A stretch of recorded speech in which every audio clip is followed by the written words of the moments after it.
Bit of fashion advice for you guys this morning to start this vlog. If you want to look good this winter, get yourself one of these burgundy Evolve RX. This is actually his sister's company, so it says I love nice people. I saw that shirt in one. What's up team, welcome back. So today we are here making sure. Good morning YouTube fam, I'm coming to you live. See you at the box.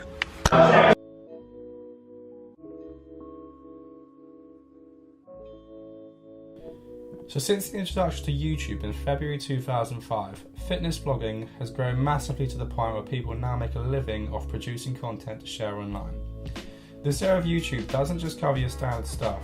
There is a massive range from weightlifting tutorials to bodybuilding techniques and then CrossFit. The thing I like most about fitness vloggers is that as a viewer you still feel a part of the journey, which I feel is a rare thing in comparison to most YouTubers.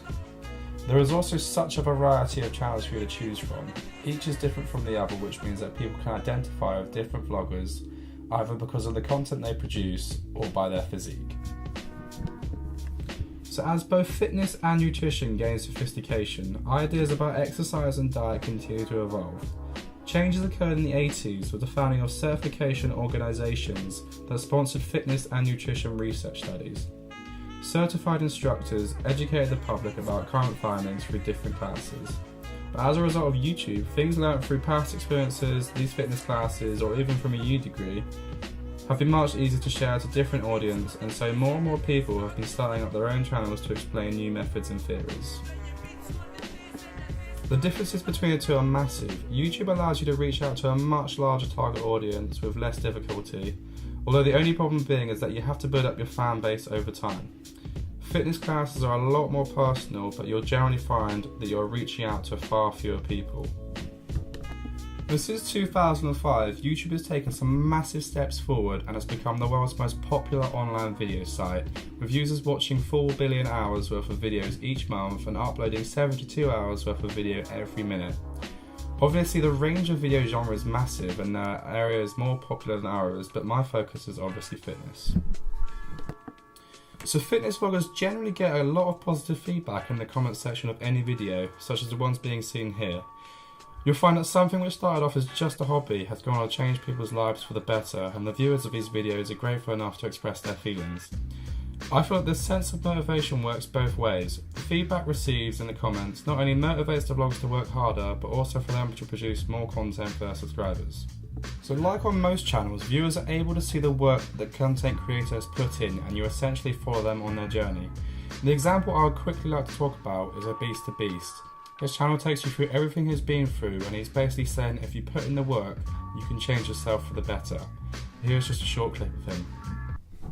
I was one of those people that was like depressed about my weight, and I would sit in my room and I would just sit there and wallow in my sorrow, basically. And there was a point when I was watching Miami Ink, actually. I was like binge watching it on Netflix. And I'm someone that has tattoos and I really love them.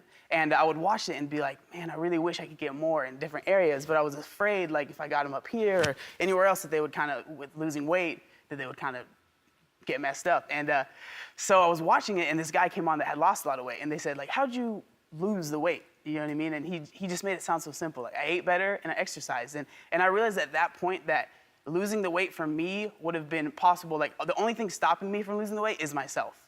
So it just clicked right there at that moment. And I decided that moment that I would make the change. And I mean, it's been 2 years since then. So That was the day. So I've got one more thing regarding motivation, and it's simply a theory I read about when I was researching everything. It's very appropriate for YouTubers, and it's essentially a general process in which people serve as models for others, exhibiting the behaviour to be imitated.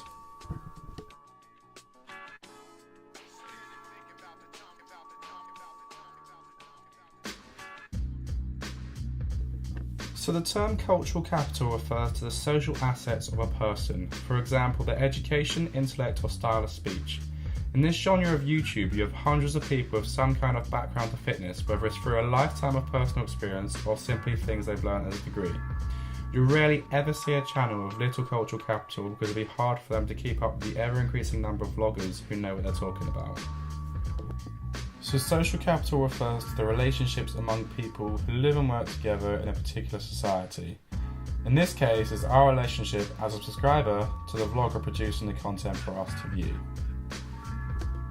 The economic capital in this case is that through their channels, these bloggers can self-promote their own products for their subscribers to buy, and that's usually with a discount. The reason I'm using this video in particular is because it shows an example promotion by Olympic weightlifter Sonny Webster and his famous weightlifter t-shirts and vests. Obviously this isn't the only example you're going to see on YouTube, and if you haven't guessed by now, I'm a big fan of the CrossFit blogger Craig Ritchie, and he's been releasing items for purchase as we join him on his journey. So for whatever cultural reason, the ideal body for both men and women have changed dramatically over the years, whether it's down to showing your wealth, or simply down to looking and feel better about yourselves.